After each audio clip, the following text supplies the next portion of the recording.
बिस्मिल्लाहिर्रहमानिर्रहीम।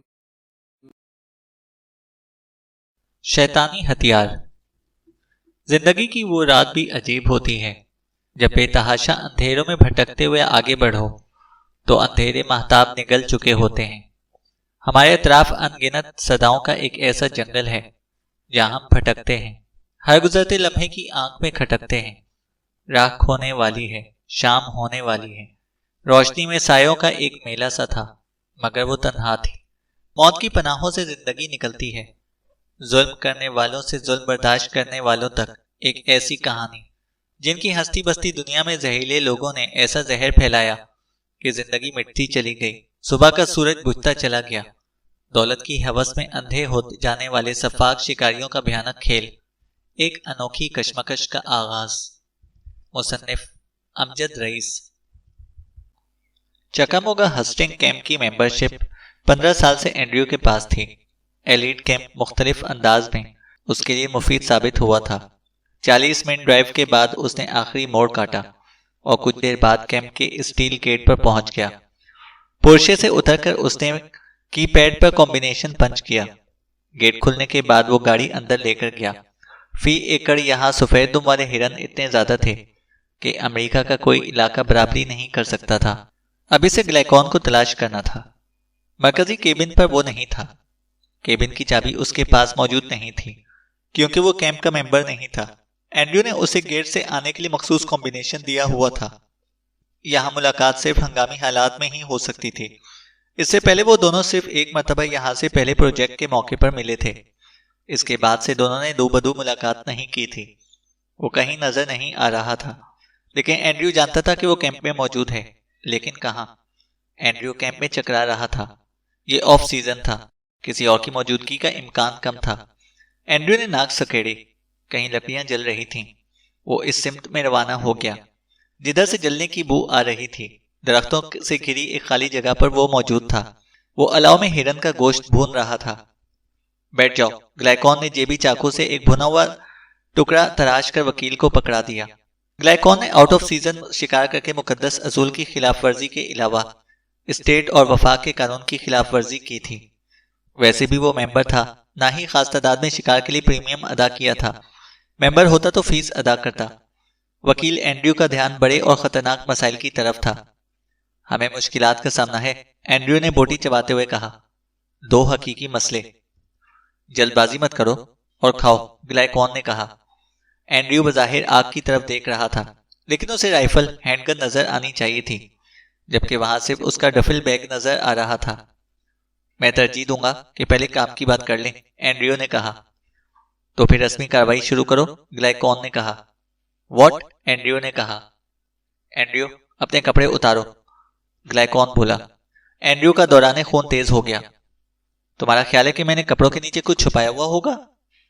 ग्लाइकॉन मुस्कुरा दिया। तुमने कहा था कि इमरजेंसी का सामना है। ऐसी हालत में आसाबी तनाव वजूद पजीर होता है। तनाव की कैफियत में इंसान वो कर जाता है जो आम हालात में नहीं करता, ग्लाइकॉन ने कहा। क्या तुम भी उतारोगे? एंड्रयू ने कहा। नहीं, मुलाकात की ख्वाहिश तुम्हारी थी, ग्लाइकॉन बोला। उसने माकूल दलील दी थी। एंड्रयू ने दिल ही दिल में शुक्र अदा किया कि वो अपना पिस्टल पोर्शे में ही छोड़ आया था। उसने मोज़ो और निक्कर के अलावा सब कुछ उतार दिया, फिर इशारे पर कपड़े वापस पहन लिए। 5 साल पहले ग्लाइकॉन चकामोगा कैंप एक मेहमान के तौर पर नजर आया था। वो आर्थोपेडिक सर्जन का मेहमान था। सर्जन का ताल्लुक जैक्सन से था। इस वक्त एंड्रयू पहली मर्तबा ग्लाइकॉन से मिला था। बहुत जल्द उसे अंदाजा हो गया कि पैथोलॉजिस्ट ग्लाइकॉन सिर्फ एक डॉक्टर ही नहीं है। इस वक्त एंड्रयू के जहन में तारीख और मकरूह आइडिया फिर सर उठाने लगा, जो मौका ना मिलने की वजह से जहन में ऊँघता रहता था। आर्थोपेडिक सर्जन के जरिए उसकी जान पहचान ग्लाइकॉन से हुई थी। मुलाकातें बढ़ी तो एंड्रयू पर दूसरा इंकशाफ हुआ कि ग्लाइकॉन इंसानी इक़दार का कायल नहीं थे। वो अपने बरसों पुराने मंसूबे को अमली शक्ल देने के लिए तैयार हो गया। ताहम एंड्रयू बेखबर था कि ग्लाइकॉन भी उसे स्टडी करता था। 2 खतरे हैं तुम्हारे कहने के मुताबिक, ग्लाइकॉन बोला। हाँ, और शायद मिलते जुलते, एंड्रयू ने कहा। एंड्रयू, मेरे बारे में कौन जानता है? ग्लाइकॉन ने पूछा। कोई नहीं, एंड्रयू बोला। क्या किसी को तुम शुबा है कि तुम क्या करते आ रहे हो? ग्लाइकॉन ने पूछा। एंड्रयू ने पुरसकून होने की कोशिश करते हुए होठों पर जबान फेरी।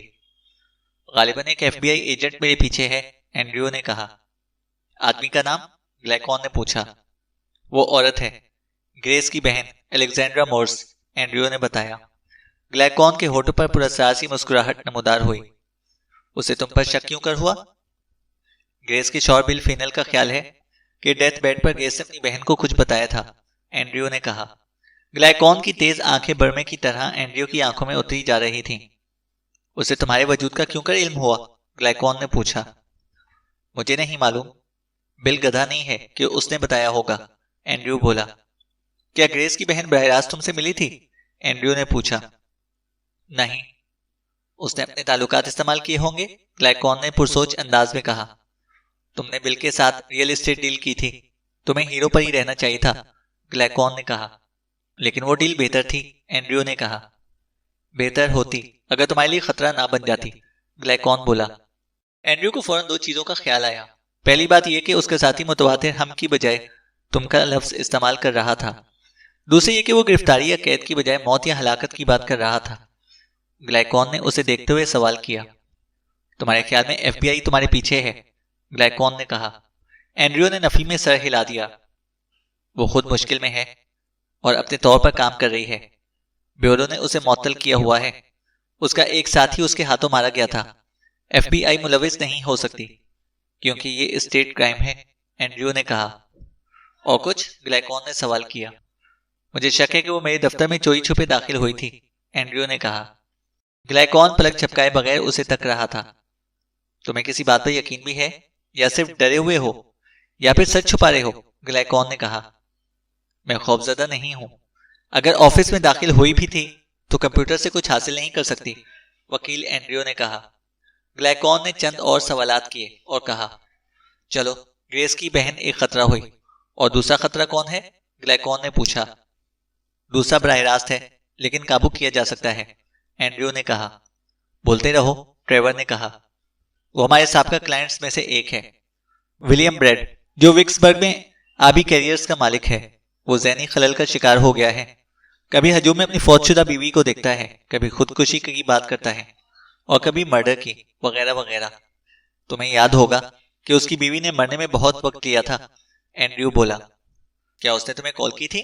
ग्लाइकॉन ने पूछा। वो खुदकुशी की बात करता है, कभी मेरे पास गोल्फ कोर्स में आ जाता है, कभी घर पर, एंड्रयू ने कहना चाहा। ग्लाइकॉन की पेशानी शकिन आलूद हो गई। इंतजार किस बात का, उसे खुदकुशी कर लेनी चाहिए, ग्लाइकॉन बोला।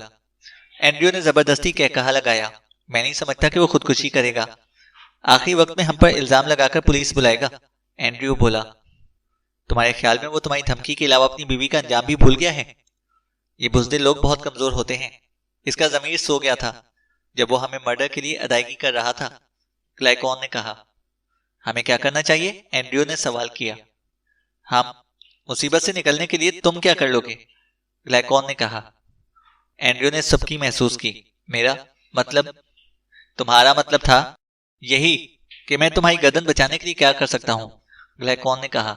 एंड्रयू को अचानक एहसास हुआ कि उसे बहुत बड़ा सौदा करना पड़ेगा।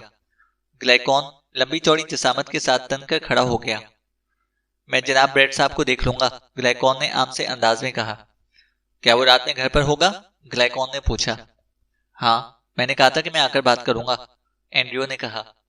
उसकी मौजूदा बीवी कहाँ है? ग्लाइकॉन ने पूछा। वो 10 दिन से मौजूद नहीं है, एंड्रयू बोला। $250,000, ग्लाइकॉन ने इत्मीनान से कहा। एंड्रयू सुकड़ के रह गया। बहुत ज्यादा है, खतरा तो हम दोनों को है, एंड्रयू बोला। ग्लाइकॉन ने गैर इंसानी नजरों से पार्टनर को देखा। ब्रेड मेरे लिए कोई खतरा नहीं है। अगर कोई हो सकता है तो वो तुम खुद हो। मेरा मशवरा है कि तुम इस बात का ख्याल रखना, ग्लाइकॉन बोला। रकम किस अंदाज में वसूल करोगे? वकील ने फौरन घुटने टेक दिए। अगले हफ्ते किसी वक्त यहीं पर। अगर रकम तुम्हारे लिए दर्द-ए-सर है तो उम्र कैद की तैयारी कर लो, या ऐसा करो कि अपना हाथ इस डफिल बैग में डाल दो, ग्लाइकॉन ने कहा। तुम मुझे मारकर अमेरिका में नहीं रह सकते। लेकिन तुम ऐसा क्यों करोगे? मेरे बगैर तुम इतनी दौलत कैसे कमाओगे? एंड्रयू ने बहादुरी का मुजाहिरा किया। जाने से पहले एलेक्स मोर्स के बारे में बताओ, ग्लाइकॉन ने कहा। वो ब्यूरो में यरगमालियों को छुड़ाने के लिए मुज़ाकरात करती थी। फिलहाल मौतल है, एंड्रयू बोला। क्या वो शादीशुदा है? ग्लैकॉन ने पूछा। कभी नहीं, उसका भांजा ग्रेस का बेटा बिल के पास है। एक और बात, एक मोटी असामी बतौर क्लाइंट मौजूद है। वो अपनी बीवी से नफरत करता है, एंड्रयू ने कहा। कितना माल है? ग्लैकॉन ने सवाल किया। हम दोनों 1-1 मिलियन बना सकते हैं। तलाक देगा तो 10 गुना रकम से हाथ धोने पड़ेंगे। एक चीज और, ब्रेड का मुझे कैसे पता चलेगा? एंड्रयू ने पूछा। ग्लैकॉन ने बरहमी के साथ उसे देखा। मैंने कह दिया तो समझो काम हो गया। माजी गवाह नहीं है, ग्लैकॉन ने कहा। सॉरी, मुझसे गलती हो गई, एंड्रयू बोला। चलो अब निकलो, ग्लैकॉन बोला। डॉक्टर क्रिस शेफर्ड अनथक घंटों से मसरूफ कार था। आखिरकार वो वक्फे के लिए अपने प्राइवेट ऑफिस में पहुंचा तो वहां थोरा को देखा। वो क्रिस की डेस्क के पीछे बैठी अपने फोन पर कुछ टाइप कर रही थी। उसने नजर उठाकर शौहर को देखा और मुस्कुराई। तुम यहाँ क्या कर रही हो? क्रिस ने पूछा। मैं हाईवे पर सफर कर रही थी, तुम्हारा ख्याल आया तो रह ना सकी और मुड़कर यहाँ पर आ गई, थोरा ने कहा। क्रिस भी बैठ गया। मैंने लॉरा के साथ लंच किया था। उसने बताया था कि एल्विन का आज का प्रोग्राम मनसूख हो गया। उन्होंने अगली 3 रातों के लिए हमें बुकिंग दी है, यानी हम कल सुबह निकलेंगे, थोरा ने कहा। क्रिस खामोश था। परेशान मत हो, मैं बेन को स्कूल से ले लूंगी और मिसेस जैक्सन इसका ख्याल रख सकती हैं, थोरा बोली। तुम्हारा वजन कम हो गया है। क्रिस ने थोरा का नीम उरिया पेट देखा। व्हाट? मैं संजीदा हूं, क्रिस ने कहा और वो हंस पड़ी। मैं आजकल रनिंग ज्यादा कर रही हूं। मैं जानता हूं, लेकिन इतनी दौड़ गैर सेहतमंद है। आओ तुम्हारा वजन करते हैं, क्रिस ने कहा। क्या क्या मजाक है? वो बोली। मजाक नहीं है, उठो, मुझे तुम्हारे खून का नमूना भी दरकार है, क्रिस ने कहा। खून? नहीं नहीं, थोड़ा बौखला गई। डॉक्टर ने उसकी सेहत के बारे में तशवीश का इजहार किया। तुम्हारा वजन 111 पाउंड है, ये वजन 126 था। थोरा ने गहरी सांस ली और वजन करने वाली मशीन से उतर गई। बादशाह डॉक्टर ने 10 सीसी खून सिरिंज में महफूज किया। थोड़ा ज्यादा देर के लिए ना रुकी। उसके जाने के बाद क्रिस ने टेबल की दराज से एलेक्स का दिया हुआ फोन निकाला। मेमोरी में एक ही नंबर प्रोग्राम किया गया था। घंटी पूरी तरह बजी नहीं थी कि जवाब आया। मैं एलेक्स हूं, बात कर सकते हो? यस, क्रिस ने कहा। मैं तुम्हारे ऑफिस के बाहर हूं, थोड़ा अभी निकली है। मुझे तुम्हें कुछ दिखाना है। बुलेवर्ड के पार्क में 5 में मुझसे मिलो।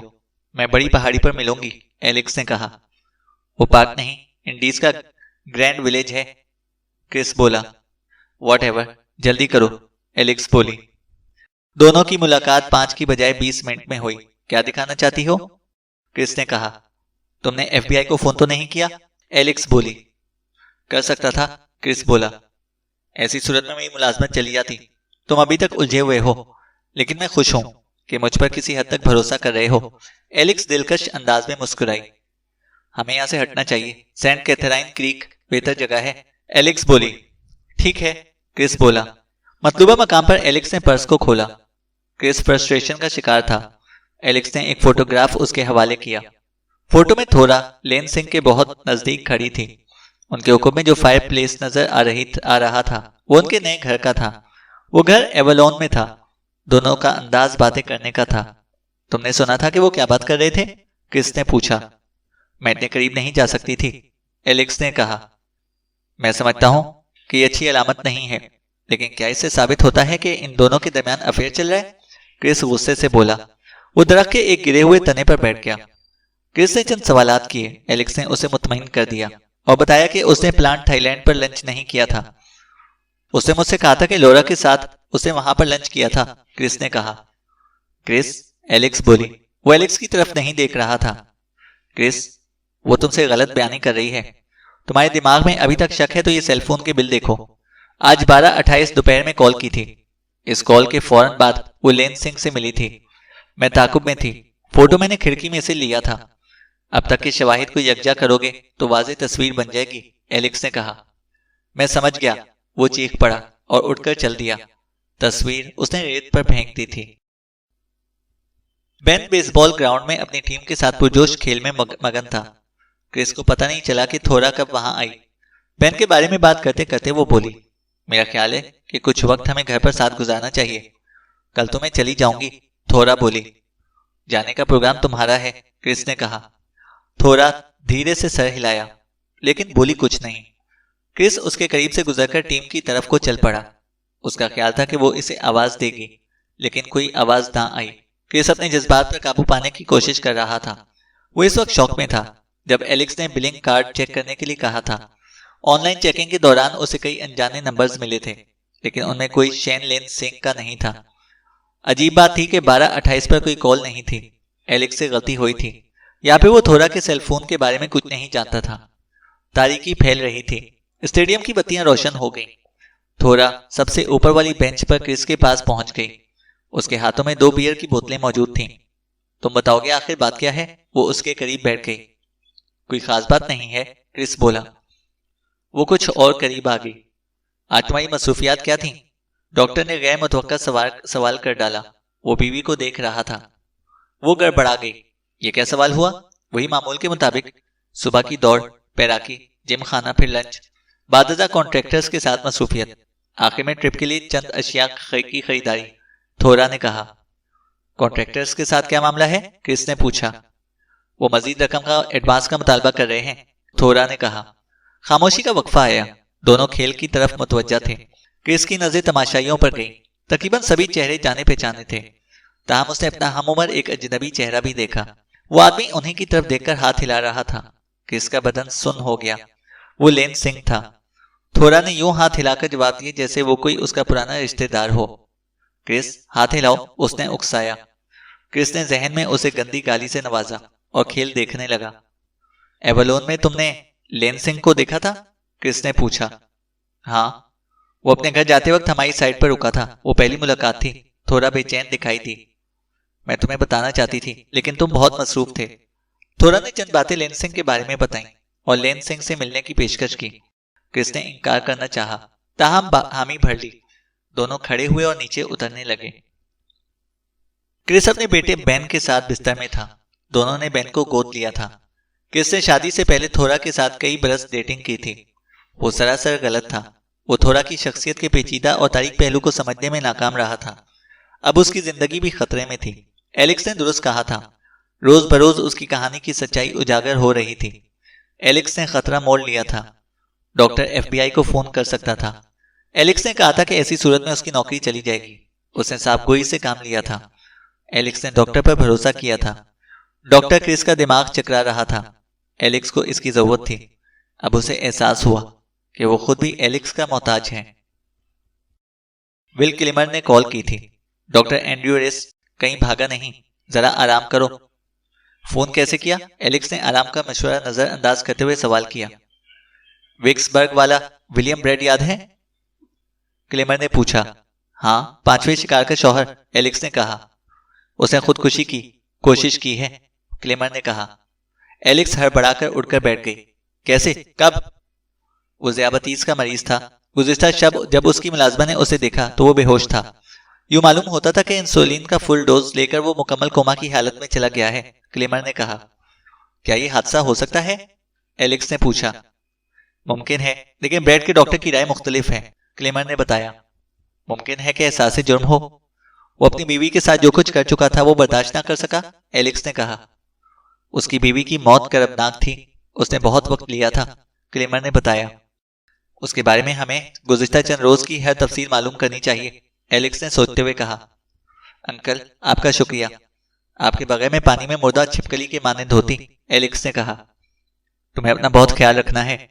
ये बहुत बुरे लोग हैं, बहुत सुस्त रवि से हलाक करते हैं।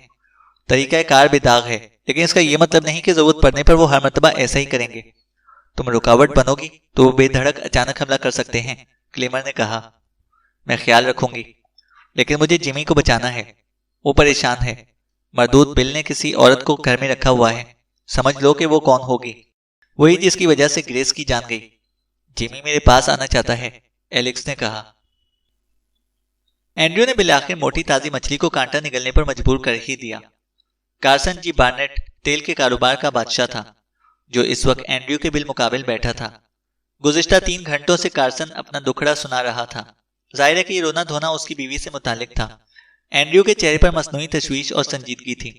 वक्तन फवक्तन वो सर भी हिला रहा था। ताहम दर हकीकत वो कुछ भी नहीं सुन रहा था। उसके लिए कहानी में कुछ भी नया नहीं था। शौहर बीवी की वही पुरानी कहानी, मसाइल, शिकायतें। तो तुम उसे तलाक देना चाहते हो? वकील ने मतानत से सवाल किया। मैंने यूं नहीं सोचा, लेकिन उसने मुझे दीवार से लगा दिया है, उसने कहा। दूसरे वकला की तरह मैं तुम्हारी हौसला सिकनी नहीं करूंगा। वो तुम्हारी मोहब्बत थी और है, लेकिन मौजूदा सूरत हाल में मुझे मजबूर कर रही है कि मैं तलाक की हिमायत करूं, एंड्रयू ने कहा। हाँ, ये दुरुस्त है, लेकिन वो तलाक के हक में नहीं है। उसके ख्याल में कोर्ट में हालात मेरे खिलाफ हो जाएंगे। उसके पास बेहतर दलाइल मौजूद हैं, वो बोला। क्या उसे तुम्हारी माली हैसियत की तरफ इशारा किया है? एंड्रयू ने पूछा। अगरचा उसे मेरी दौलत से दिलचस्पी नहीं है, लेकिन तलाक की सूरत में बच्चों के अलावा कानूनी तौर पर वो सब कुछ वसूल करेगी जो उसका हक होगा, वो बोला। जैसा कि तुमने बताया, एंड्रयू ने दबाव बढ़ाया, तुम्हारे आधे कुओं के अलावा मकानात, बोट, रेस्टोरेंट, एंड्रयू ने कहना चाहा। कार्सन खड़ा हो गया। प्लीज बैठ जाओ, एंड्रयू ने इशारा किया। वो बैठकर वकील को यूं देखने लगा जैसे वो चुटकी बजाते कार्सन का मसला हल कर देगा। एक अच्छा वकील यही कहेगा कि तलाक को भूल जाओ, एंड्रयू ने कहा। व्हाट? कार्सन ने उलझन से कहा। तुम तलाक अफोर्ड नहीं कर सकते, एंड्रयू बोला। क्या मतलब हुआ? मेरी माली हैसियत $50 मिलियन है, कार्सन बोला। नहीं, 25, वो भी अगर तुम्हारी किस्मत ने साथ दिया। तलाक पर ही तुम्हारे 25 मिलियन डूब जाएंगे। बच्चे भी गए। बच्चों के साथ वक्त गुजारने के लिए महीने में तुम्हें सिर्फ 10% वक्त दिया जाएगा।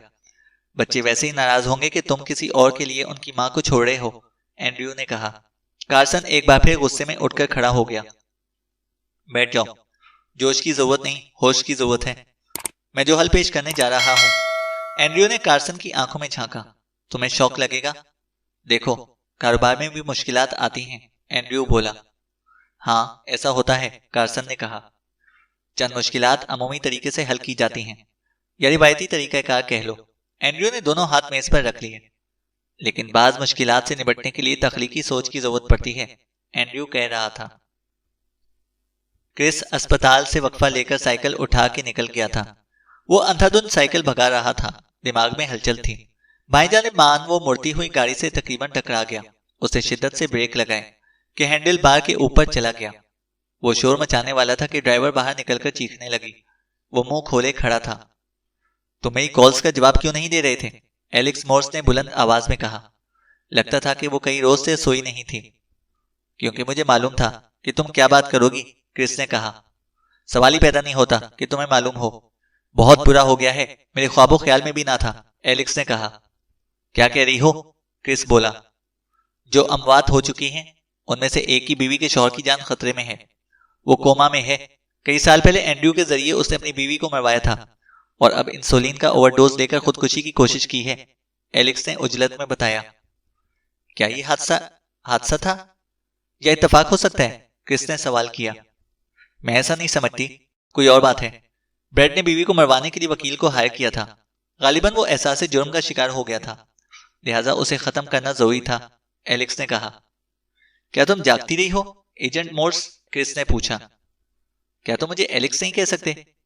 मेरी माँ को कैंसर है, मैं वहीं जैक्सन में माँ के साथ थी, एलेक्स ने कहा। मैं माजरत ख्वाह हूं, क्रिस बोला। कुछ देर के लिए खामोशी छा गई।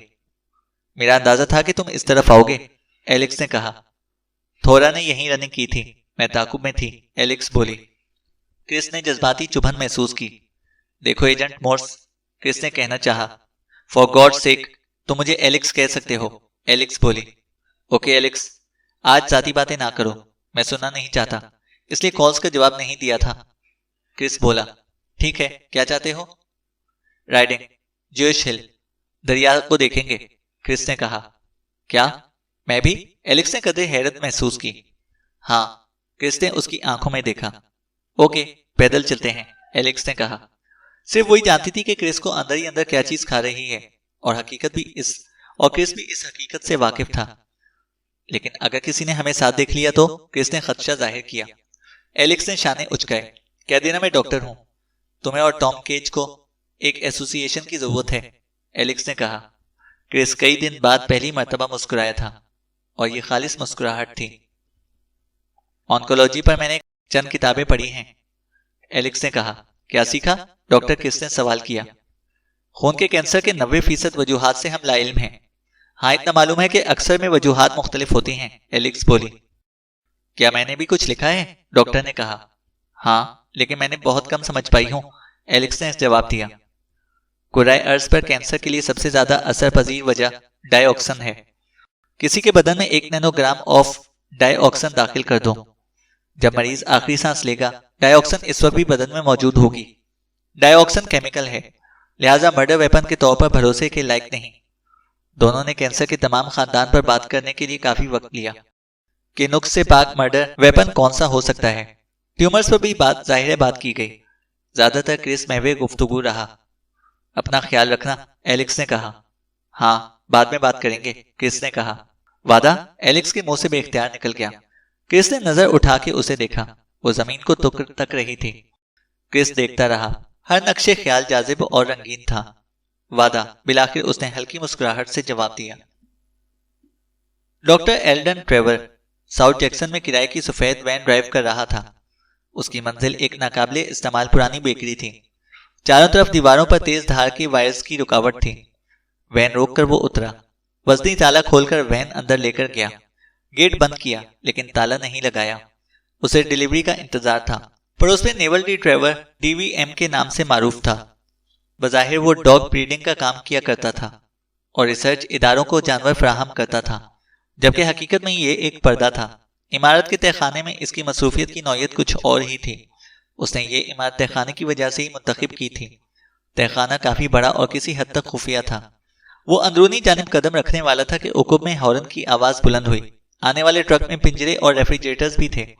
ट्रक लाने वाले दोनों अफराद मैक्सिकन थे। डॉक्टर ट्रेवर ट्रक पर चढ़ गया। ट्रक मुख्तलिफ किस्म के जानवरों से भरा पड़ा था। लंगूर और बंदर भी थे। 2 चिंपैंजी की खास अहमियत थी, जिनको डॉक्टर ने ब्लैक मार्केट से $60,000 में खरीदा था। दोनों सुस्त अंदाज में एक बड़े से पिंजरे में मौजूद थे। इन तीनों के साथ ट्रेवर का एडॉप्टेड भाई जोडा भी नजर आया। चारों ने मिलकर कार्गो को अंदर इस प्लेटफॉर्म तक पहुंचाया जो तहखाने तक जाता था। अब ट्रेवर ने मुआवजा देकर दोनों मैक्सिकन को चलता किया। जोडा भी ट्रेवर के जैसा दरख्त के तने की मानद लंबा चौड़ा और मजबूत था। वो दोनों सगे भाई नहीं थे और ना ही सौतेले। वो 5 में से 2 थे और सबको ही किसी न किसी वक्त गोद लिया गया था। एल्डन ट्रेवर ने जोडा को हिदायत दी कि चिंपैंजी बंदरों पर जुएं मारने वाला स्प्रे करके उनको नहलाया जाए। बादशा बेहोश करने के लिए कहा ताकि उनकी जिस्मानी कैफियत का मुकम्मल जायजा लिया जा सके। जोडा ने खामोशी से सर हिलाने पर इक्तिफा किया। तहखाने में मुंतकिली के बाद ट्रॉली के जरिए जानवरों को मखसूस लैब में मुंतकिल किया गया, जहां ट्रेवर इन पर खास किस्म के तजर्बात किया करता था। तजर्बात वायरोलॉजी से ताल्लुक रखते थे। आगाज में उसने सोचा था कि तजर्बात के लिए यूनिवर्सिटी मेडिकल सेंटर की लैब में ही किए जाएं। वो खुद वहां डॉक्टर था, लेकिन मेडिकल सेंटर की सुपरविजन का सख्त मेयार उसके लिए खतरा था, लिहाजा उसने यहाँ बंदोबस्त किया था। बेशतर रकम बीवी के इंतकाल के बाद मिल गई थी, लेकिन उसे मजीद रकम के लिए कुछ और खास जराए दरकार थे, जैसे एंड्रियो रिस्क। अगरचा उसके पास बैरून मुमालिक से भी ऑफर्स थी, लेकिन वो जल्दबाजी से काम नहीं लेना चाहता था जब तक कि वो हतमी नताइज हासिल ना कर ले। चैनल को सब्सक्राइब करें और बेल आइकन को प्रेस करें ताकि हमारी हर अपडेट आपको बर वक्त मिल सके।